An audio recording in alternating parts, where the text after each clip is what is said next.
مولا حسین علیہ السلام کا فرمان ہے کہ اگر زندگی کا اختتام موت پر ہی ہے تو اس کا بہترین انتخاب شہادت ہے۔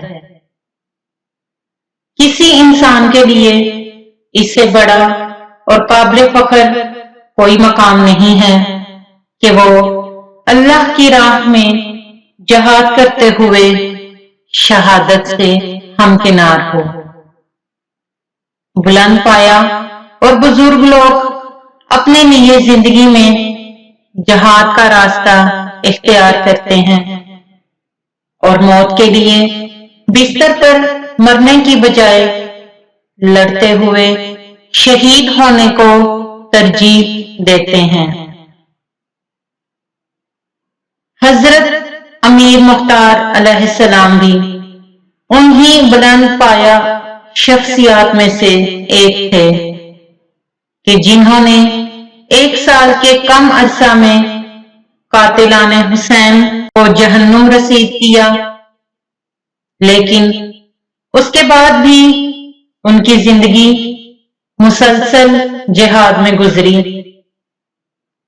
کبھی شامی فوج سے اور کبھی انقلاب کے مخالفین سے، اور آخرکار مصعب بن زبیر سے جنگ کی۔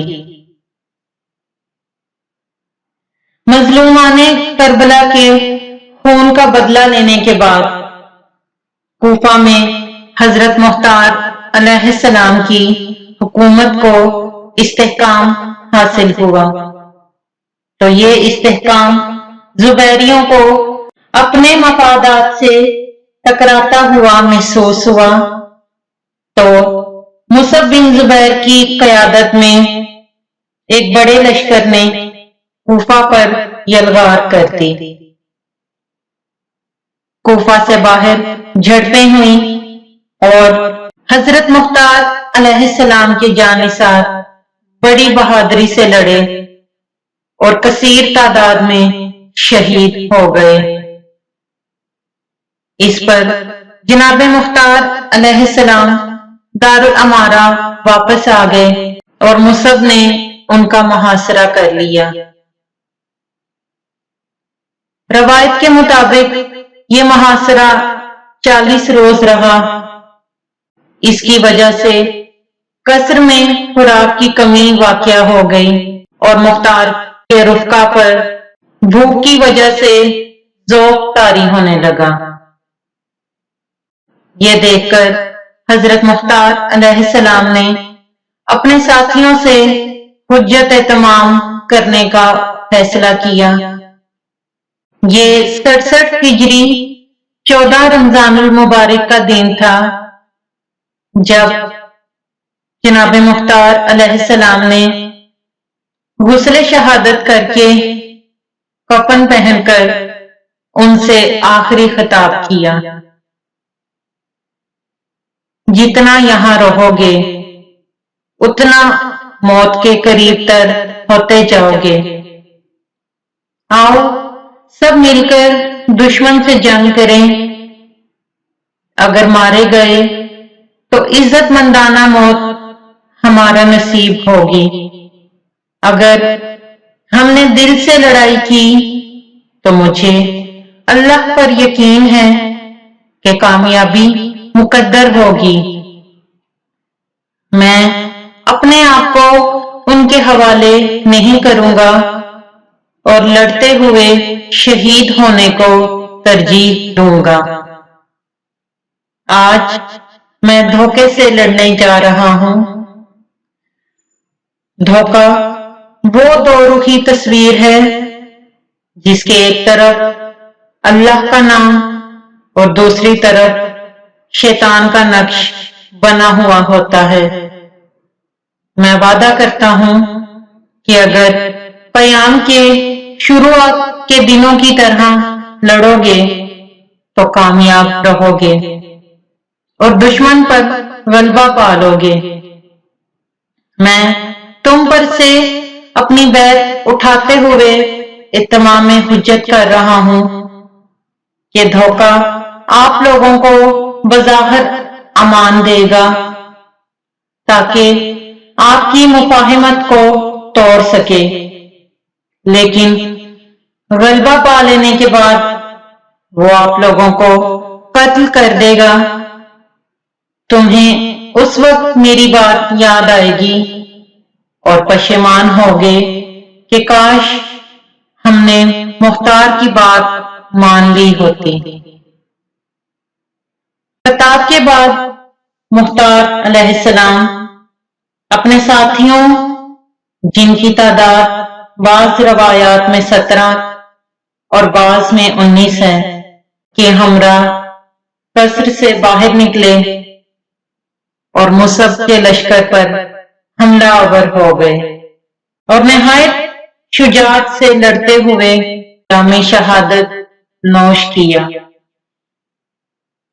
حضرت مختار علیہ السلام کی شہادت کے بعد مصعب نے قصر کا دروازہ کھلوایا۔ اندر رہ جانے والوں کو امید تھی کہ مصعب ان کے ساتھ برا سلوک نہیں کرے گا، لیکن حضرت مختار علیہ السلام کی پیش گوئی درست ثابت ہوئی اور مصعب نے ان 60,000 لوگوں کو پابند سلاسل کیا اور ان تمام کے قتل کا حکم صادر کیا۔ یوں ان سب افراد کو مختار علیہ السلام کی شہادت کے اگلے دن ہی نہایت ذلت کے ساتھ بھیڑ بکریوں کی طرح ذبح کر دیا گیا۔ دارالامارہ کے اطراف میں خون کی ندی جاری ہو گئی۔ ایسا خوفناک سما تھا کہ تاریخ کوفہ میں اس کی مثال نہیں تھی۔ حضرت مختار علیہ السلام شہید ہو کر مقام شہادت تک پہنچے۔ وہ کوفہ جو اس شجاع اور اہل بیت علیہ السلام کے محب و معاون کا گواہ تھا، اب اس کا خون کوفہ کی سرزمین پہ ایک نقش اور تاریخ چھوڑ گیا۔ ان کی عمر کا بیشتر حصہ جہاد میں صرف ہوا اور ان کی حکومت نے 1 سال 7.5 ماہ میں اپنے مقدس ہدف کو پورا کیا۔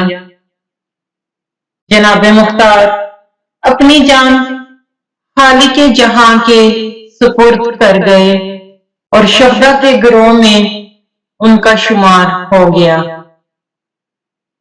اللہ، پیغمبر اور ائمہ اطہار کی رحمت اس بہادر مجاہد اور شہید راہ اہل بیت علیہ السلام پر نازل ہو۔ سلام ہو ناصر امام حسین علیہ السلام پر، سلام ہو منتقم کرار علیہ السلام پر، سلام ہو حضرت امیر مختار علیہ السلام پر، سلام ہو محبان اہل بیت علیہ السلام پر۔